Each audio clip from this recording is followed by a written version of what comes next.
رڼا رڼا بکړي زړه د جهان دارالعلوم افغان دارالعلوم افغان دارالعلوم روشانه دی وي تل د لمر په شان دارالعلوم. الفسوي وی زه علم پسې لاړم سفر مې وکړ چې کله علم پسې لاړم سفر مې وکړ یو ورځ وی ناست یم شپه ده وی لیکل کوم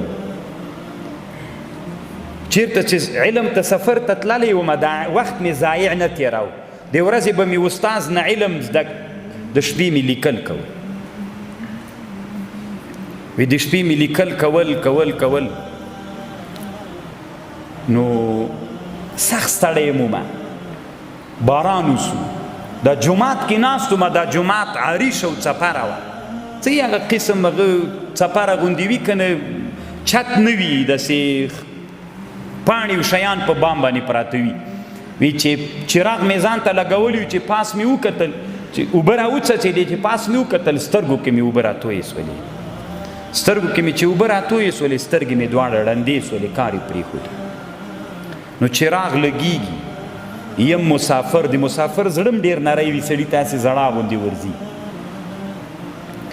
نو خدایي زړه ورځي که نه چې دغسې په منظره تللی یم سړي ته زړه ورځي موږ حج ته تللي ولو عمره کې ورښتیا نو اختر مونځ مې چې وکړو چې کوټې ته لاړو نو ملګری په زړه سو چېسته زاړې وایي چېسته پاتې سوی یم کور ته ولې نه تلم غټ سړی و زړلی تللي په داسې هغه باندې و عمرې ته تللي ولو 15-16 ورځې وې وډې کې اختر کې زه ولې مسافر سوم کوټې ته چې راغلو چای مو چې کو په زړه سو نو سفر کې د سړي زړه ډېر نرم وي یعقوب ابن سفیان الفسوي وی چې ویده سومه زړل مې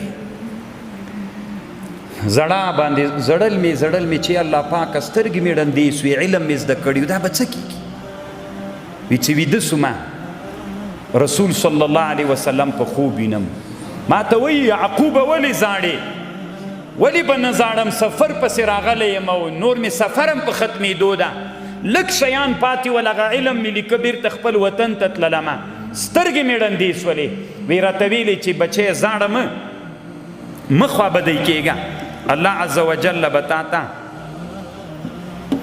دا لږ در واخله طالب جانه چې د موبایل ته دي نو هغې ته یې ویلې وایي مه خوابدی کېږه الله عز وجل نبی علیه السلام ورته ویلې زاړه مه وی نبی علیه السلام لاړې راواخیستلې ده د ما سترګې داسې راباندې وموښلې وی ما ته ویلې سترګې خلاصې که خوب کې راته وویلې وی ما چې سترګې خلاصې کړلې ما خو خوب کې سترګې خلاصې کړلې هغه په رښتیا سترګې خلاصې سوې دلته په بیداري کې م راویښ شوم ډېر خوشحالۍ نه چې ګورم چراغ لګېږي او کتابونه راته ایښي دي بیا مې وی قلم راواخیستم او بیا مې لیکل شروع کړل که د ما او د تا سترګې ړندې سي او خوب هم راځي او بېرته راویښ سو نو ما او تا به څه وکړو دومره د علم مینان ول قلم یې راواخیسته لیکل یې شروع کړل کتاب الله په دنیا کې حافظ د حدیثو تر جوړ کړی حافظ د حدیثو هغه چاته وي چې 100,000 احادیث یاد وي نن زمانه کې شیخ صاحبان خو دومره ډېر یو خو زر خو څه کوي زر په ټوله دنیا کې داسې ولا که پیدا کړي چې متنن و سندن و روایتن زر احادیث یاد وي 100,000 خو څه کوي نشته نننۍ دنیا کې ځکه د موږ همتونه ډېر ټیټ سول موږ د معالي همتونو چښتنان نه یو نن موږ کله په تاریخ کې خپل علما داسې وینو چې موږ حیرانه سو بیخي داسې ښکاري راته چې دروغ خو به نه دا صاحب ابن عباد په نامه باندې موږ یو سړی په تاریخ کې لرو 400 اوښانو باندې بار د یوه سړي کتابخانه وه 400 اوښانو باندې بار 40 اوښانه بار به د سفر باندې ځان سره هغه وړل کله به چې سفر ته تله دغه صاحب ابن عباد سفر ته به چې تله بیا به دغه صاحب ابن عباد د ځانه سره 40 اوښانه بار کړل له علم نه کتابونه به پې باندې بار ول بیا به چې سفر ته لاړه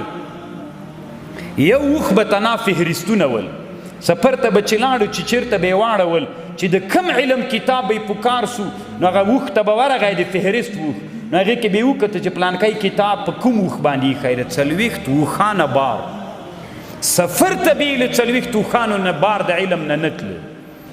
نن ټوله دنیا وګوره چې مولا سفر کوي کتاب ځان سره نه وړي. یو مولا چې سفر کوي کتاب ورسره وي، خلک داسې په بده سترګې ورته ګوري چې دا اوس ریاکار ده که چی کوي. 40 باره اوښان د علم د سفر ته ځان سره وړل چې تله به که نه سمه کتابخانه به ورسره وله چې کتاب به یې کته، په سفر کې به هم کتاب کته. نن د موږ ضمیرونه څومره مړه سول. نن په ټول افغانستان کې که موږ فکر وکړو دا موږ خو نوي راغلي یو. هغه خلک چې موږ ته نن وایي چې ولې علم داسې نه کوئ، ولې علم داسې نه کوئ، تاسې علم ته چی کړي؟ تاسې ما ته په دې کابل کې یوه داسې کتابخانه راوښئ، په ټول افغانستان کې داسې یوه کتابخانه راوښئ چې د افغانستان ملت د علم د خلکو تشه ورباندې ډکه سي، د هغوی تنده ورباندې ماته سي. کومه ده دا کتابخانه؟ ستا نشته ده. اوس د دې امارت ملګرو الحمدلله هر چېرته کتابخانې جوړې کړي دي. په کندهار کې جوړې دي، په هرات کې جوړې دي، او په کابل کې بعضې جوړې سوي دي چې ما خپل لیدلي دي. بعضې په جوړ یعنې یو نوی ابتکار و فکر پیدا سوی چې د موږ د روح غذا علم ده، د موږ د روح غذا کتاب ده. یعنې دا به طالبانو تاسې را سره منئ که به نه منئ. که ما ته ووایه چې راځه یو 2 ورځې په دا وزارت تحصیلات عالي کې دغسې موږ سره تېرې که چې کتابخانه نه وي، د ما دومره زړه په تنګ کېږي که نه، ځکه زه د کتاب سره عادت سوی یم بیرته ترې راتښتمه چې زه خپلې کتابخانې ته راسم. دومره خوند راکوي. نو الله عز وجل دې مونږ ټول د علم مینان وګرځوي. الله دې د مونږ وینه غوښه د علم سره ملګري وګرځوي. نو طالبانو ورونو، د افغان دارالعلوم شاګردانو، الله پاک دې تاسې ته د علم سره نسبت پیدا کړي. خو علم داسې اسان هم نه ده. علم ته به ټول بدن ورکوي، بیا علم لږ شی تا ته درکوي. ډېره ستړې غواړي، علم به دومره ستړې تېروي، ډېر څه به علم ته ورکوي، بیا علم تا ته یو څه درکوي. نو که ته وایې چې مثلا زه علم زده کومه بس دغسې به راز کله ما ته یو طالب ووایي یو دم خو راوښیه چې حافظه په دمونو نه ښه کېږي. که په دم باندې کېدلی اوس به نو ټول خلک به دمونه کړي وو. هغه څه دي دا کوډګر به اوس نو ټولو نه لوی علما ول، خاورې هم نه دي زده، یوه د دین مسله هم نه، یوه هېڅ شی هم نه دي زده. بس هماغه څو علم ستړی غواړي، علم به تکلیف تېروي، تر حده ډېر تکلیف به تېروي. شپې به ورځې به تیاره کوي، تیارې به رڼا کوي، تکلیف به تېروي، بیا علم حاصله کېږي. علم ډېره ستړي لري، تر حده ډېر ستړي لري. هلته به مجلس ناست چې خلک به ته به دلته په کتاب باندې لګیا یې، بیخي تر حده ډېرې ستړي لري. نور به یې نه درته وایم. یوه خبر به بل هم درته موږ په تاریخ کې داسې علما درلودل. امام سیوطي صاحب یو کتاب جوړ کړی، بغیة الوعات فی طبقات اللغوین والنحات. په دې کتاب کې لیکلي دي، وایي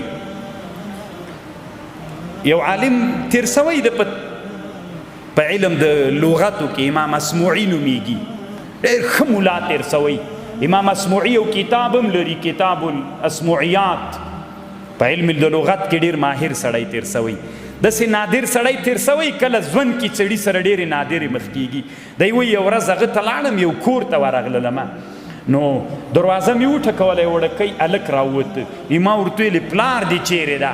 وی راته وایي چې فاعل الفیفا. ما ورته ویلې څه کوي؟ وایي یفیو الفی. مې څه وخت راځي؟ وی اذا فعل الفی فا. زه حیرانه سوم چې الله دې وړکي ماشوم ته څومره لوی علمیت ورکړی. بل سړی ورسره د وی دا دې څه درته ویلې؟ وی ما ورته ویلې پلار دې چیرته تللی؟ وی راته ویلې فاعل الفیفا، تللی د غره ته. یفیو الفی لرګي را جمع کوي، و اذا فا الفی چې لرګي را جمع کوي فا بیرته راځي. وی دې جلۍ ډېر حیرانه کړم. یو دې ډېر حیرانه کړم. یو ورځ وی په لاره باندې روان وم،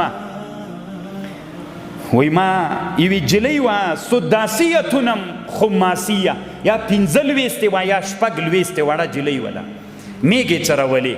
یو شعر یې ویلې ډېر خوند یې کو. وی ما ورته ویلې دا شعر بیا ووایه. وی ویلې چې ولې؟ مې ډېر عجیب ده. وی جلۍ راته ویلې بابا یا ماما یا سړی ودرېږه زه یو بله خبر درته وکړم. مې وایه کوم شی ده بل؟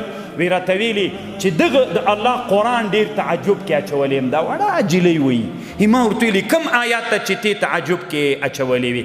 وی راته ویلې اعوذ بالله من الشیطان الرجیم بسم الله الرحمن الرحیم وأوحينا إلى أم موسى أن ارضعيه فإذا خفت فالقيه في اليم ولا تخافي ولا تحزني إنا لرادوه إليك ولجاعلوه من المرسلين.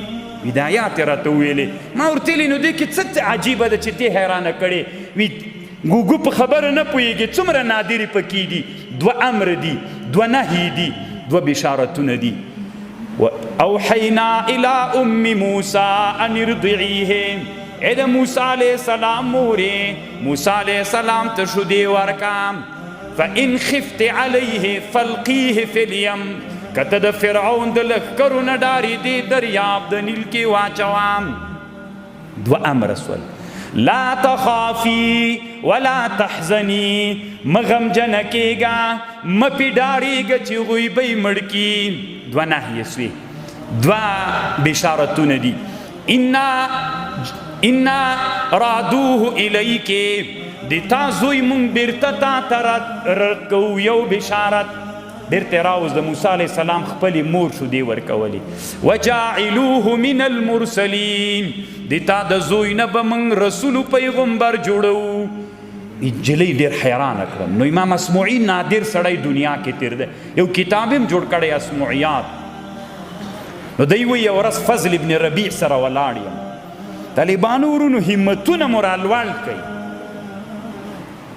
وی هغه سره ولاړ یم فضل ابن ربیع سره یو زیمه یو ابو عبیده د ابو عبیده دی موږ د هرات یو لوی عالم تیر سوی اول هغه سړی ده چې په دنیا کې غریب الحدیث کې اولینی کتاب په دنیا کې د جوړ کړی ده غریب الحدیث یعنی د حدیثو د لغت لپاره کتاب په دنیا کې اول دغه سړي جوړ کړی ابو عبیده قاسم ابن سلام الهروی الخزاعی د هرات تیر سوی دی موږ د افغانستان د هرات. نو دی وی دیم ولاړو زم ولاړو مو وی فضل ابن ربیع پوښتنه رانه وکړله ما ته ویلی امام اسمعی د اس په اړه د څو کتابونه څومره کتاب لیکلی ما ورته ویلي یو جلد. اس څه ده د اس فرس خیل که سړی په دې فکر وکړي طالبانو په دنیا کې علما وی په حیواناتو کې له انسان نه وروسته افضل حیوان کم یو دغه اس ده په حیواناتو کې له انسان نه وروسته افضل حیوان کم یو د اس والعادیات ضبحا فالمغیرات صبحا فاثرن به نقعا څومره قرآن ښه صفت د اس کړی فاثرن به نقعا. نو وی ما ته وی د هغه راته ویلې څه ورته وایي فضل ابن ربیع راته ویلې چې اس په باره کې کوم کتاب جوړ کړی مې یو څومره کتاب مې یو جلد وی ابو عبیده ته مخ ورواړه و ابو عبیده ته ویلي چې تا د اس په اړه باندې څومره کتاب جوړ کړی وي مغه ورته ویلي چې ما د اس په اړه چې کوم کتاب جوړ کړی د هغه 50 جلد کتاب پوهېږئ طالبانو په خبر 50 جلد کتاب تنا د اس په اړه باندې وی ما ته یې ویلې ده ته یې ویلې چې ښه نو چې دا 50 جلد کتاب دی جوړ کړی وي د فضل ابن ربیع ډېر خطرناک اس ولاړو وی ورته ویلې نو د اس ته اوس ورجیک سه اس ته ورجیک سه او د اس له سونډې نه شروع کړه لکه تنۍ سونډې نه چې دیجې ته څه وایي دیجې ته څه وایي دیجې ته څه وایي دیجې ته څه وایي داسې کته راځه راځه راځه بېرته داسې راتاوسه په سر باندې سنۍ سونډې ته ټول راته ووایه وایي ده ورته ویلې چې ما خو تنا کتاب جوړ کړی نومونه خو نه راته معلومیږي چې څه ورته وایي وایي ما ته یې ویلې چې ته ورجیک سه وی زه ورجیک سوم امام اسمعی وایي چې زه ورجیک سوم لکه تنۍ سونډې نه مې شروع وکړه تاسې به وایي که نه اوس موږ پښتو کې دیجې ته چی وایي چی ورته وایي که نه دیجې ته چی وایي نه دا کنده غوندې جای څه ده غاړه نه دیجې ته چی وایو دیجې ته چی وایو د دې ګوتې دغه هغه دیجې ته چی وایو هسې په خندا یې مه تېروئ طالبانو اسلامي علماو د عربۍ ته دومره لوی خدمت کړی امام سیوطي کتاب جوړ کړی د ما سره سته کتابخانه کې کور کې د انسان په بدن کې چې څومره اډوکې دي، څومره رګونه دي، څومره جیونه چې د انسان په بدن کې دي، ټولو ته نومونه ذکر کړي. حتی موږ په کتابونو کې دې ته فقه اللغه وایو. فقه اللغه هم د دغې موضوع یو څه بحث ده. امام ثعالبي یو عالم دی موږ تیر سوی په اسلامي نړۍ کې. امام ثعالبي او ابن فارس دواړو کتابونه جوړ کړي فقه اللغه. دا دواړه کتابونه پیدا کیږي ما سره خپل سره دومره علما او لوی خدمت کړی وی. امام هغه وی امام مسموعي وی چې زه اس ته ورجک سومه د اس مې له دې سونډې نه چې شروع کړه ورته مې له دې ته د اس سونډې ته اوس چې وی دا بله خبره داسې نه ده چې موږ اوس وایي دا د اس سونډه ده د اوښ سونډه ده. هر یو بیل بیل نوم لري. د اس سونډې ته چې وی، پاسنۍ ته چې وی، کتنۍ ته چې وی. وی چې او به مې ویلې شعر به مې ورته ویلې چې جاهلیت زمانه کې د اسلام نه مخکې، ځکه شعر د جاهلیت اصل دلیل ده. تاسو ته خو نحو په دې بلاغت کې معلومات کېږي که نه؟ قرآن او شعر د جاهلیت دلیل راوړي. څه دلیل؟ دې ته څه وایي؟ شعر مې ورته راوړ. دې ته څه وایي؟ دې ته څه وایي؟ ټول مې خلاص کړه. چې خلاص مې کړل فضل ابن ربیع راته ویلي چې د اس دی ما دی تا په انعام کې بس دی تا. امام مسموعي وی کله کله به چې بیا زه ابو عبیده ته راتلم په دغه اس به راتلم، ځکه د مولیان خو خپل منځ کې بیا داسې لږ ښیي سره وي. زه به چې په اس باندې راغللمه د هغه ته ابو عبیده ته به راغلم، نو ابو عبیده ته به چې راغلم په همغه اس به راتلم، لږ زور به مې ورښوده چې میدان مې درنه ګټلی ده.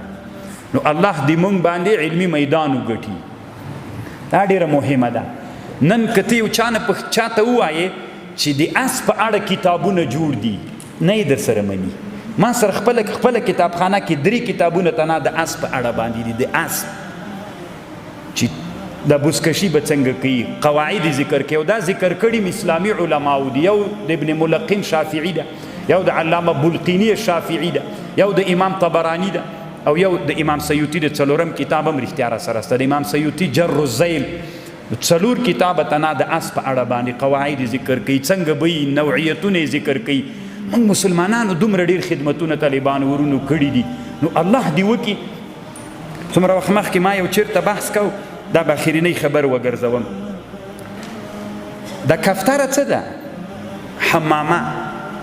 دا یو وخت کې ډېرې قیمته وي. کله چې محمود زنګي رحمه الله خلافت و، د محمود زنګي په زمانه کې یوه کفتره په 1000 دیناره باندې خرڅه سوله. 1000 دیناره که حساب ورته وکړي انشاءالله 10 لک افغانۍ او شاوخوا ته رسیږي نږدې.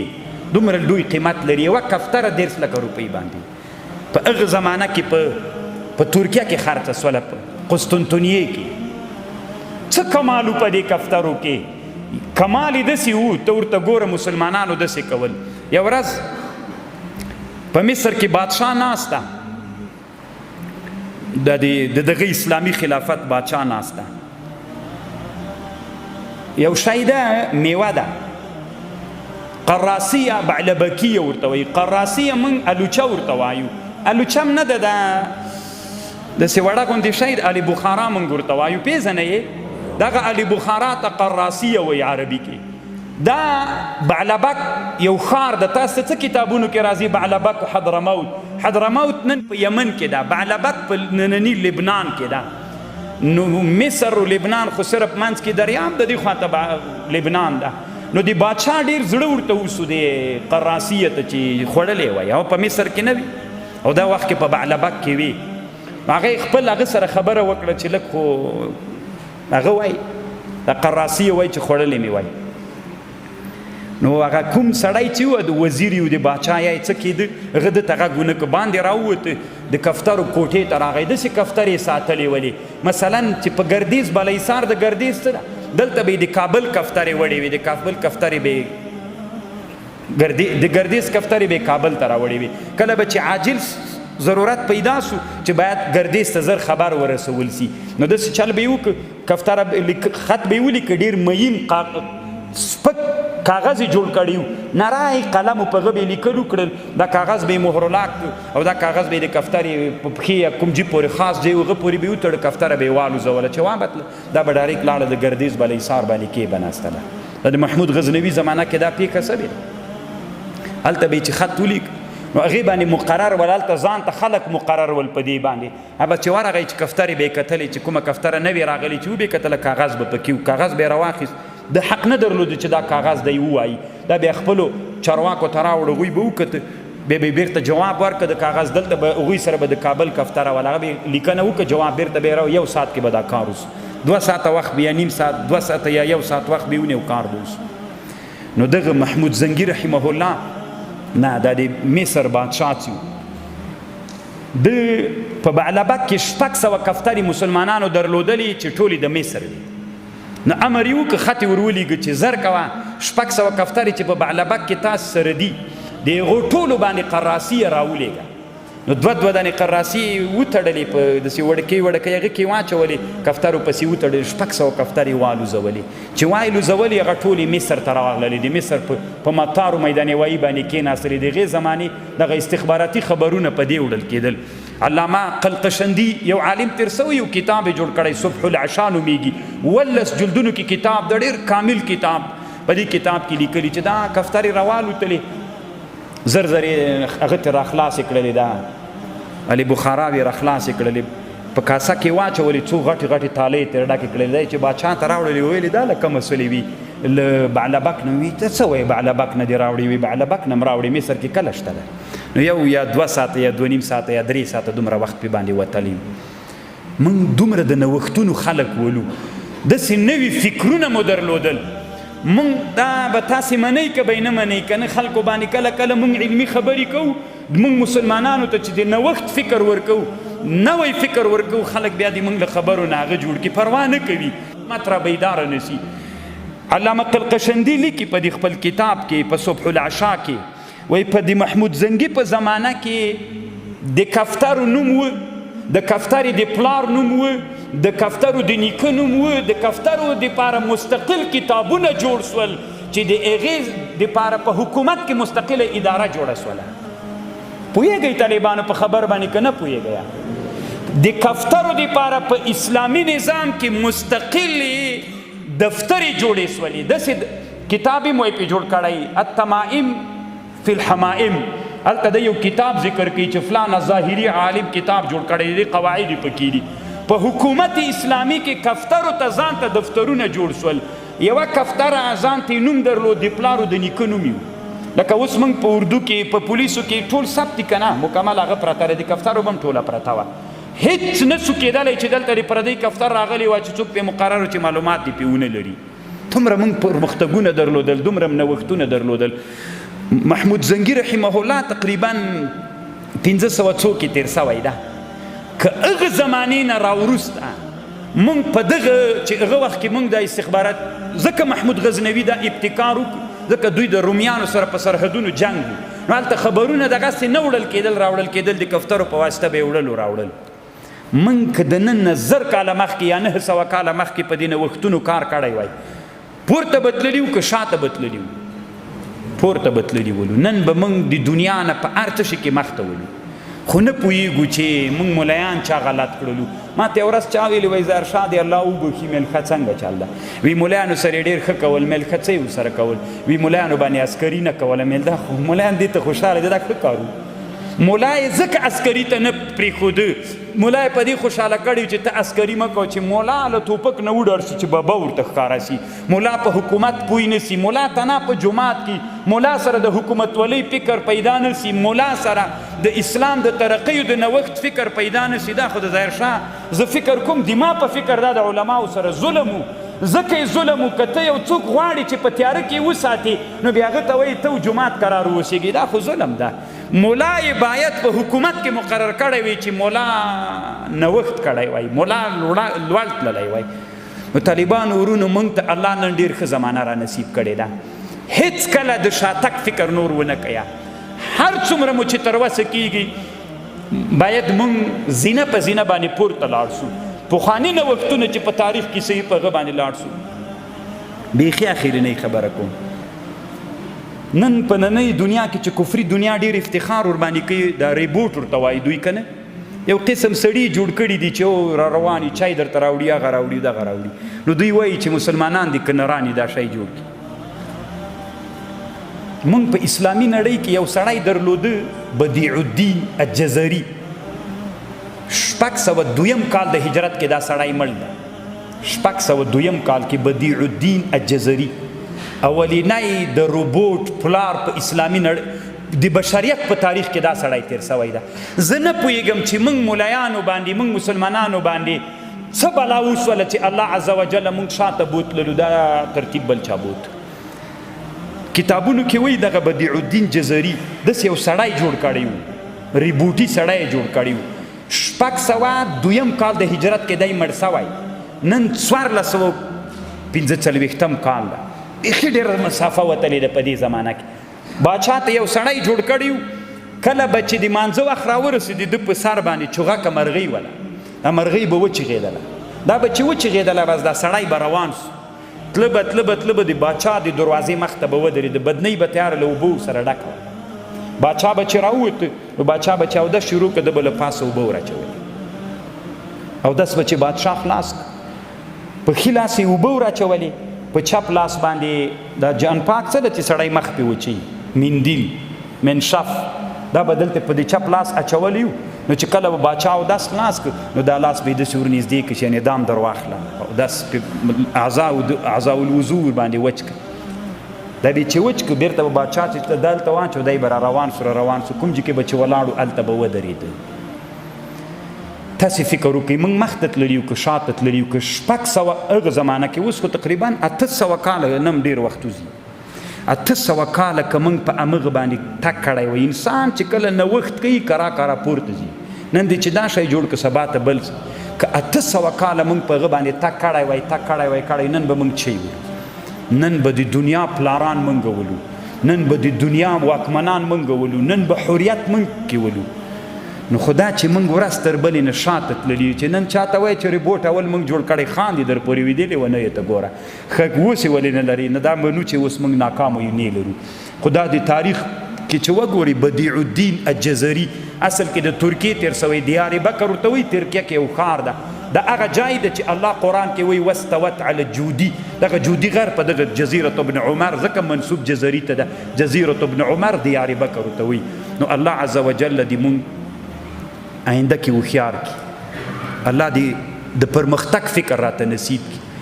د یو علم نه د ټولو علومو سره دې الله مونږ ته تړاو نصیب وګرځي. واخر دعوانا ان الحمد لله رب العالمین. الله پاکه دې مونږ ټول شرعي حاجتونه پوره کړي، مونږ د مصیبتونو بلاو نه وساتي. الله پاکه ټول شرعي حاجتونه مو پوره کړي، مریضانو ته عاجله شفا نصیب کړي، ضعیف صاحب ته الله عمر نصیب کړي، د مدرسې استادانو ته د مدرسه او جامعه الله پاکه کامیاب کړي، زمنو ته استادانو ته څومره خادمین چې د عام ولس طالبان دلته دی الله دې ټولو ته علوم نصیب وګرځوي. الله دې موږ ټول شرعي حاجتونه پوره کړي. الله دې موږ ته د نوښتونو د پرمختګ فکر نصیب وګرځوي. رب اغفر وارحم وانت خیر الراحمین.